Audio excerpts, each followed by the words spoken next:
देखिए, general awareness कोई ऐसी चीज़ नहीं है कि आप आखिरी के 10 दिनों में प्रिपेयर करना शुरू किए हैं और बिल्कुल इसमें आप महारत हासिल कर लेंगे, सारे क्वेश्चंस बना करके आ जाएंगे। ज़्यादातर ऐसा नहीं होता है, ठीक है। जनरल अवेयरनेस में काफ़ी कॉम्प्रिहेंसिवली आपको पढ़ाई करनी होती है और ये चीज़ तभी हो सकती है जब आप हर दिन अपने आदत में डाल लो जनरल अवेयरनेस पढ़ने के लिए, ठीक है।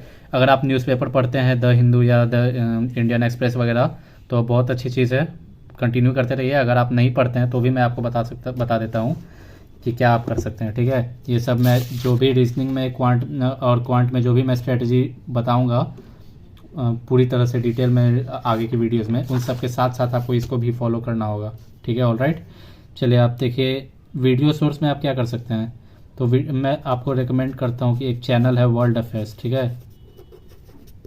वर्ल्ड अफेयर्स पर सुबह में एक 10 मिनट की वीडियो आती है, ठीक है। सुबह में 6 बजे के अप्रॉक्स आता है एक 10 मिनट का वीडियो, उसको आप रोज़ देखा कीजिए, वो आपका डेली करंट अफेयर्स में काउंट होगा, ठीक है। ज़्यादा लंबे लंबे वीडियोस देखना बहुत बिल्कुल पॉसिबल है नहीं है, मैं जान रहा हूँ, क्योंकि इंग्लिश भी प्रिपेयर करना होता है, जीए भी होता है, रीजनिंग क्वांट सब कुछ। अगर हर एक को डिटेल में बिल्कुल स्टडी करने चलेंगे तो 8-8 घंटे या और 10-10 घंटे भी कई बार पढ़ना पड़ सकता है। उससे बचने के लिए मैं क्या आपको बता रहा हूँ, मैंने खुद एग्जाम क्लियर किया एसबीआई पीओ का प्री और मेंस, और इसी स्ट्रेटजी के साथ क्लियर किया है। ऑलराइट, तो सुबह में वर्ल्ड अफेयर्स का 10 मिनट का एक वीडियो आता है, उसमें आपका डेली करंट अफेयर्स जो भी इंपॉर्टेंट चीज़ें हैं, कुछ 10-15 न्यूज़ होते हैं, वो आपके कवर हो जाएंगे। और साथ साथ आप कोई एक ऐप, या तो ग्रेड अप आप डाउनलोड कर लीजिए अपने फ़ोन में, रख लीजिए इस ऐप को, या फिर ऑलिव बोर्ड, इन दोनों में से मैं तो खैर ग्रेड अप को ही फॉलो करता हूँ, तो आप उसी आपको भी वही रिकमेंड करूँगा। तो इसमें एक आते हैं क्या, डेली जीके अपडेट, क्या आता है, डेली जीके अपडेट। इसमें भी वही कुछ 10-15 न्यूज़ होते हैं अप्रॉक्सीमेटली, कभी 12 कभी 13 कुछ न्यूज़ होते हैं, शॉर्ट न्यूज़ होते हैं बिल्कुल। उनको आप पढ़िए, रोज़ पढ़िए, ठीक है। ज़्यादा समय नहीं लगता है, मुश्किल से वो 10-15 न्यूज़ पढ़ने में आपको मुश्किल से 20 मिनट लगेगा, ठीक है, अगर आप बिल्कुल डिटेल में पढ़ो तो भी। उसको उसको आप कंटिन्यू हर दिन अपने आदत में शामिल कर लीजिए, उस शॉर्ट न्यूज़ को पढ़ना। और उसके बाद आप क्या कीजिए कि अगले दिन, सपोज आज मंडे है, ठीक है, आपने मंडे को ये पढ़ा, और तो उसके अगले दिन ट्यूसडे को आप उसके क्विज सॉल्व कीजिए, डेली क्विज। अब ग्रेडअप में ही आता है ये, ठीक है। डेली क्विज आता है जो जिस पर वही सारे क्वेश्चंस होते हैं जो आप पिछले दिन के शॉर्ट न्यूज़ में पढ़ चुके हो, वही सारे क्वेश्चंस आते हैं, ठीक है।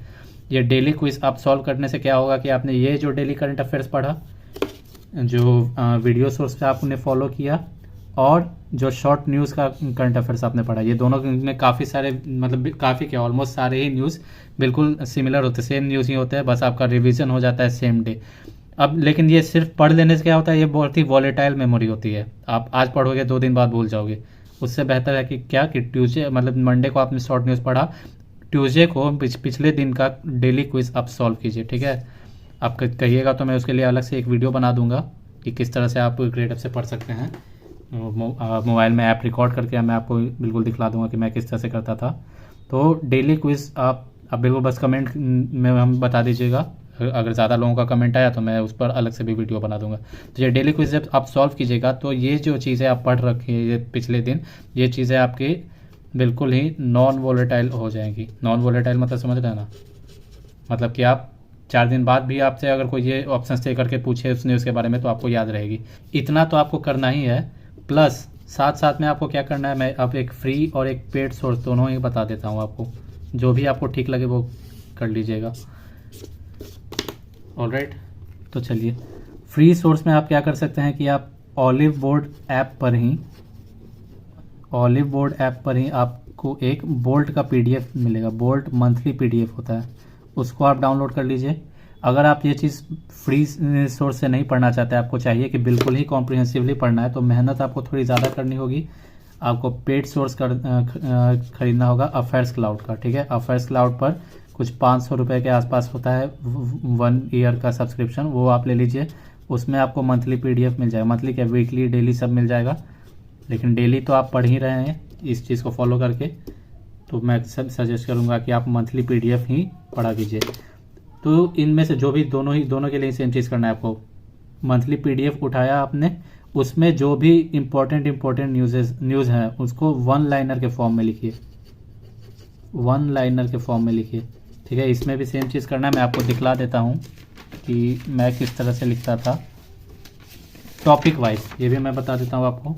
बिल्कुल टॉपिक वाइज आपको सारी चीज़ें पढ़नी होंगी, तभी आप पूरी तरह से याद रख पाइएगा। तो देखिए, ये सितंबर 2021 हर मंथ की अलग अलग से मैं न्यूज़ की मतलब वन लाइनर फॉर्म में लिख लेता था। तो सितंबर 2021 की जो अपॉइंटमेंट्स की न्यूज़ है उसको मैं इस तरह से लिख लेता था। चेयरमैन ऑफ CBDT कौन अपॉइंट किए गए, JB मोहपत्रा, या chairman of national commission of minorities कौन अपॉइंट किया, इकबाल सिंह लालपुरा। ये चीज़ लिखते लिखते आपको आधा से ज़्यादा चीज़ें याद हो जाएगी। बाद में जब एग्ज़ाम आपका नज़दीक आ जाएगा तब आप इसको बिल्कुल डिटेल में बिल्कुल जल्दी में ही रिवाइज कर सकते हैं। ठीक है, ये हो गया अपॉइंटमेंट का। मैं और भी कोई टॉपिक आपको दिखला देता हूँ, just give me a minute. ये बैंकिंग एंड फाइनेंस का देख लीजिए, काफ़ी इंपॉर्टेंट होता है ये बैंकिंग एंड फाइनेंस। ये टॉपिक कुछ 7-8 टॉपिक आप उठाइए हर मंथ का, वो 7-8 टॉपिक का लिख लीजिए आप, बस उसी को वन लाइन के फॉर्म में, और एग्ज़ाम के आखिरी दिनों में बस रिवाइज करते रहिए। तो देखिए, नवंबर 2021 का मैंने बैंकिंग एंड फाइनेंस, ये जब मैं SBI PO की तैयारी करता था मेंस के लिए, तब ये चीज़ें मैंने लिखी थी नवंबर। और बिल्कुल आखिरी के 10 दिनों में ही मैं तो लिखा था, लेकिन अगर आप शुरुआत से ही फॉलो करते रहिएगा हर दिन, मतलब हर एक पूरा महीना होता है आपके लिए, आपके पास उस पूरे महीने के दौरान आप बिल्कुल प्रिपेयर कर सकते हैं डिटेल में।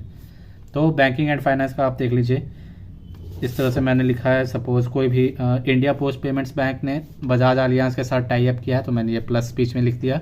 किस चीज़ के लिए किया है, टर्म एंड एन्युइटी प्रोडक्ट्स। ठीक है, इतना चीज़ भी अब आपको याद हो जाएगा। तो इससे रिलेटेड कोई क्वेश्चन एग्जाम में आता है तो मोस्ट प्रोबेबली वो चीज़ें आपकी बन ही जाएंगी।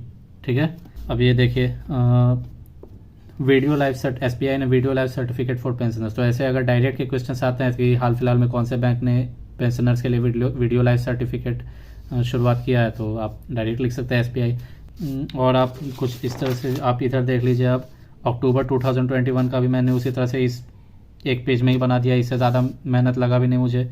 इसमें भी आप जैसे कोई भी ये ये देखिए iSprint 21 क्या है, ये IFSC यानी इंटरनेशनल फाइनेंशियल सर्विसेज सेंटर का ग्लोबल हैकाथॉन है।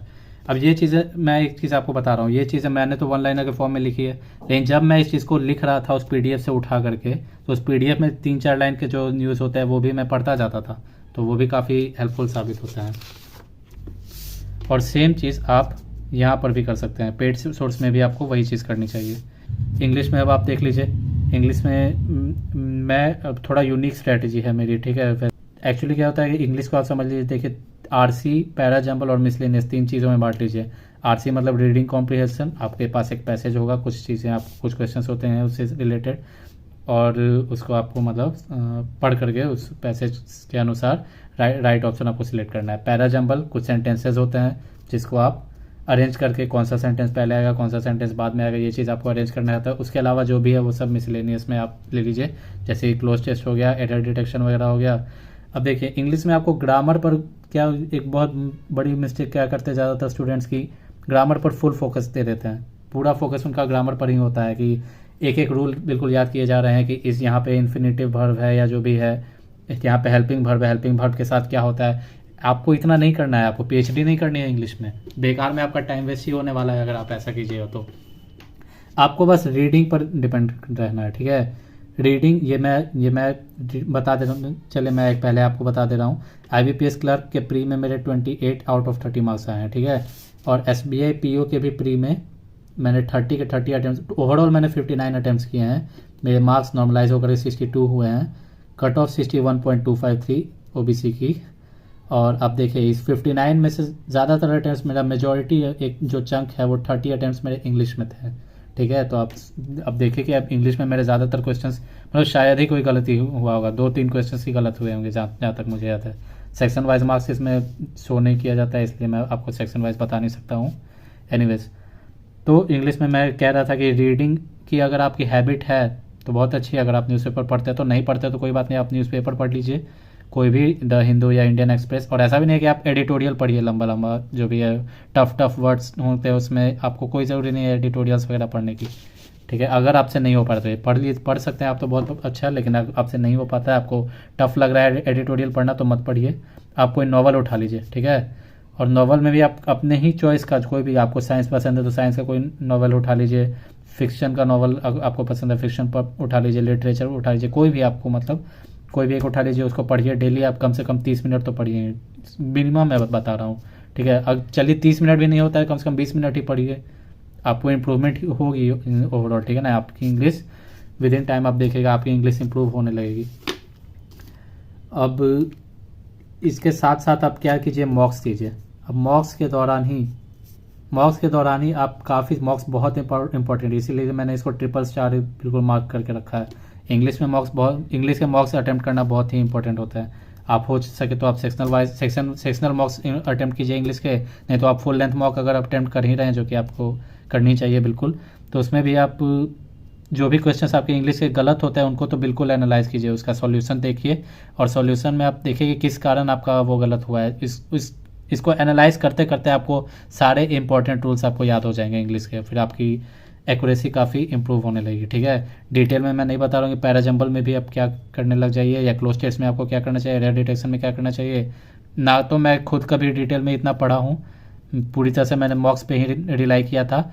और एक चीज़ और मैं आपको बता दे रहा हूँ, थोड़ी यूनिक है, पता नहीं आपको पसंद आए या ना आए, फॉलो करना है तो कीजिए, नहीं तो कोई बात नहीं, मैं तो करता ही था।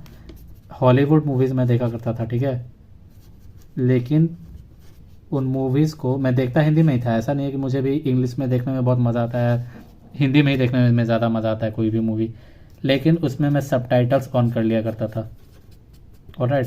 और बीच बीच में कुछ मतलब सबटाइटल्स पर मेरी नज़र पड़ती रहती थी, कोई सेंटेंस का कोई नया वर्ड ही मुझे दिख गया हिंदी में ही, ठीक है, और उस वर्ड का इंग्लिश मुझे नहीं पता, तो मैं सबटाइटल्स में देख लिया करता था कि ये वर्ड का अच्छा इंग्लिश में इसको ये चीज़ बोला जाता है। कई सारे आपको फ्रेजेस की भी प्रैक्टिस इससे हो जाएगी, अगर आप मतलब बीच बीच में कभी भी आप हर कोई मूवीज़ देखता है, अगर आप भी देखते होंगे तो बिल्कुल ये चीज़ फॉलो कर दीजिए कि सबटाइटल्स ऑन करके ही मूवीज़ देखा कीजिए, ठीक है। चाहे बॉलीवुड भी हो, बॉलीवुड में भी आप सबटाइटल्स देते हैं, ठीक है, मतलब बॉलीवुड में भी सबटाइटल्स तो होते ही हैं बॉलीवुड मूवीज़ में भी, चाहे हिंदी मूवी ही क्यों ना हो। तो ये रहा एक रफ रोड मैप, वीडियो काफ़ी लंबा हो चुका है, पर देखिए आप इन चीज़ों को, ऐसा नहीं है कि आप रीजनिंग शुरुआत किए हैं और साथ साथ आपको उसी दिन क्वांट भी पढ़ना है, उसी दिन जीए भी, उसी दिन इंग्लिश भी, चारों चीज़ करना ज़रूरी नहीं है। अगर आपको बर्डन लग रहा है बहुत ज़्यादा तो आप कोई बात नहीं, जीए तो आप फॉलो करना ही, जीए तो खैर रोज़ की चीज़ है, जीए आपको बिल्कुल फॉलो करनी है। लेकिन अगर उसके अलावा बाकी सब बर्डन लग रहा है, अगर आपसे सिलोजिज्म बन रहा है, इनइक्वालिटीज़ वगैरह जो भी है, यही अगर आपको टफ लग रहा है, या ब्लड रिलेशन में ही आपको काफ़ी प्रॉब्लम हो रहा है, तो कुछ समय के लिए आप क्वांट को पॉज कीजिए, क्वांट में मत घुसिए, आप इसी टॉपिक को उठाइए। सपोज आपके ब्लड रिलेशन ही आप बना रहे हैं, आप पूरी तरह से नहीं समझ पा रहे कॉन्सेप्ट, तो जब तक इस कॉन्सेप्ट को आप नहीं समझ लीजिए आगे मत बढ़िए, इसको कंप्लीट करके ही आगे बढ़िएगा, ठीक है। पूरा एफर्ट आप इसी में लगा दीजिए, कोई दिक्कत नहीं है। 10 दिन बहुत है इसमें, 10 दिन से कम ही लगेगा, मैं सच बता रहा हूँ अगर आप देखिएगा तो। खैर वीडियोस आप किसी के भी सिलोजिज्म के भी कोई भी बुक खरीदने की ज़रूरत नहीं है आपको। सपोज आप सिलोजिज्म पढ़ना है तो आप सिलोजिज्म लिखिए, सिलोजिज्म और कोई एजुकेटर का नाम अगर आपको पता हो तो, नहीं तो चलिए कोई बात नहीं, सिलोजिज्म बैंकिंग और इसके इतना लिखिए और सर्च कीजिए यूट्यूब पे। कोई भी छोटा वीडियोस, अगर 1.5 घंटे की वीडियोस देखने की कोई ज़रूरत नहीं है, 10 मिनट 15 मिनट में भी अगर कोई कॉन्सेप्ट समझाने लायक वीडियो है उसी को आप देख लीजिए, ठीक है। और फिर उसके बाद प्रैक्टिस तो आपको करते ही रहनी है, मॉक्स आप देंगे, मॉक्स के साथ ही आपकी प्रैक्टिस होती रहेगी, ऑलराइट। तो ये था, आई होप कि आपको ये वीडियो पसंद आया होगा, और आप अगर पसंद आया तो आप बिल्कुल इसको लाइक और शेयर कर दीजिए। अगर आप चैनल पे नए हैं तो सब्सक्राइब कर दीजिए, ऑलराइट। और आप बस इस चैनल से जुड़े रहिए, आपको काफ़ी सारी इंपॉर्टेंट चीज़ें बैंकिंग के बारे में पता चलती रहेंगी आपके प्रिपरेशन के दौरान, आपके जर्नी के दौरान। As a guide, as a friend मैं पूरी आपकी मदद करूँगा, ठीक है। आप मुझे अपना एक फ्रेंड ही मानिए, बिल्कुल उस तरह से मैं आपको चीज़ें बताऊंगा जिस तरह से मैं अपने किसी दोस्त को बताता, ठीक है। तो ठीक है, अब ये याद रखिए, ये बिल्कुल एक रफ रोड मैप है, आप इसको फॉलो करना, बिल्कुल ऐसा नहीं डिटेल वाइज सब्जेक्ट वाइज क्या करना है, ये चीज़ आपको समझने में थोड़ा टाइम लगेगा। शुरुआत के 4-5 दिन आप इस एग्ज़ाम पैटर्न को, इस एग्ज़ाम को समझने के लिए ही आप लगाइए, उसके बाद ही आप शुरुआत कीजिए, कोई दिक्कत नहीं है, कोई जल्दबाजी नहीं है। काफ़ी सारे एग्ज़ाम आने वाले हैं, अभी SBI क्लर्क आएगा सबसे पहले, फिर RRB PO, RRB clerk, SBI PO, काफ़ी सारे एग्ज़ाम्स मतलब होते हैं। आप बिल्कुल मिनिमम 6 तो होते हैं, 6 में से कोई ना कोई एक एग्ज़ाम आप बिल्कुल क्लियर कर लीजिएगा, ठीक है। तो वीडियो ऑलरेडी काफ़ी लंबा हो चुका है, चलिए अगर आप चैनल पर नए हैं तो बिल्कुल आप चैनल को सब्सक्राइब कर लीजिए, वीडियो को लाइक और शेयर कर दीजिए, ऑलराइट।